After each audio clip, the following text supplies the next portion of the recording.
Moi ben, pois comezamos logo cunha solicitude de intervención. Hai unha solicitude de intervención ao abeiro dunha declaración institucional para o cumprimento da iniciativa Xabarín, aprobada por unanimidade no Parlamento Galego da legislación vixente con máis de 33.000 sinaturas. Solicita intervir ao abeiro desta iniciativa Marcos Maceiras, en calidade de presidente da Mesa pola Normalización Lingüística. Xa sabe que ten 5 minutos, cando queira.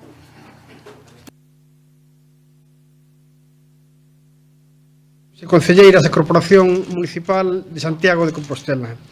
Da Mesa pola Normalización Lingüística solicitamos a palabra neste pleno para defender a moción de apoio á iniciativa Xabarín, que finalmente será unha declaración institucional ao contar co apoio de todos os grupos municipais, a quenes quero transmitir o noso agradecemento. O 17 de maio de 2021, miles de persoas celebrábamos aquí na Praza do Obradoiro a aprobación unánime polo Parlamento de Galiza da iniciativa Xabarín, impulsada pola Mesa pola Normalización Lingüística e o primeiro acordo sobre a lingua galega desde o ano 2004. Foi o resultado de meses de traballo, da colaboración entre entidades diversas e do diálogo entre forzas sociais e políticas que se traduciu en máis de 33.000 sinaturas, máis de 300 acordos unánimes nos concellos, entre eles o de Santiago de Compostela, e finalmente da boa disposición de todos os grupos parlamentarios que asumiron como propia unha iniciativa xusta e necesaria para a nosa lingua e a dignidade colectiva. Lembrando o Xabarín Clube, que promoveu o acceso galego de toda unha xeración, reclámase unha ampla oferta audiovisual en galego para a infancia e a mocidade, coas canles Xabarín da TVG dispoñíveis en todas as operadoras, para todos os dispositivos e por todos os medios, con contidos de éxito, educativos, culturais e de produción galega. Pídese tamén a existencia de opción dobrada ao galego en igualdade co establecido legalmente pro castelán nos catálogos das operadoras e plataformas de televisión. Só pedimos que se cumpran acordos e legislación xa aprobada, tanto no que ten a ver coa obriga dunha TVG ao servizo da lingua e do pobo galego, como cos deberes legais das plataformas e operadoras públicas e privadas. A iniciativa Xabarín logrou acordo en Galiza, mas tamén éxitos fora, como a inclusión na Lei Xeral audiovisual dunha oferta mínima nos contidos xerais e en todos os destinados a menores de 12 anos. Ademais, unha emenda promovida pola Mesa pola Normalización Lingüística e aprobada no Parlamento Europeo conseguiu incorporar as linguas cooficiais propias aos requisitos lingüísticos no audiovisual.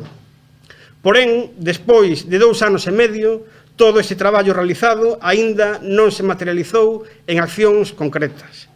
A lingua galega é a única do Estado que non conta cunha canle temática infantil nas operadoras de televisión e só está presente en 0,83% da oferta dispoñível. A oferta infantil da TVG pasou de 73 horas semanais en 2017 a 20 horas en 2023. As plataformas audiovisuais estatais só ofertan en galego 0,28% dos seus contidos infantís e xuvenís, as internacionais 1,1%.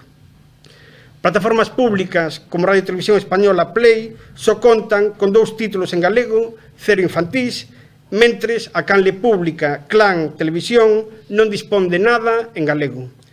A exclusión do galego é case absoluta, mas non nos podemos resignar. Sen presenza do galego no audiovisual, vétase o acceso a miles de crianzas ao seu idioma nunha parte importante do seu lecer, das referencias culturais e as vías de aprendizaxe e socialización propias do mundo actual.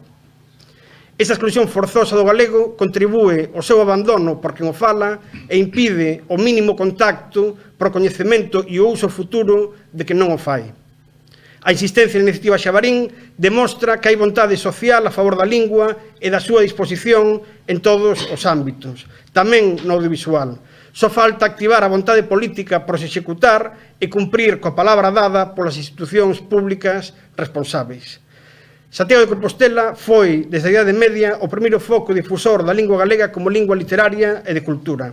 As cantigas de amigo, de amor, de escarnio e maldicer de hoxe son tamén os contidos audiovisuais transmitidos a través da televisión, dos móviles, das tablets.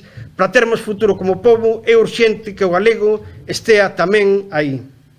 Temos a certeza de ecuanidade que se visualizará hoxe coa aprobación desta declaración institucional na capital de Galiza, co diálogo e a capacidade de acordo que mostra e da que tanto precisa a nosa lingua todos os días, conseguiremos dar un paso máis para ratificar a historia e recuperar a normalidade que o noso idioma nunca debeu perder. Quero transmitir de novo o agradecemento da Mesa pola Normalización Lingüística a todos os grupos municipais, non só polo apoio á iniciativa Xabarín, senón polo que implica para garantir a presenza e normalización do uso do galego en todos os ámbitos da vida social, nomeadamente para as crianzas. Moitas grazas e bo día.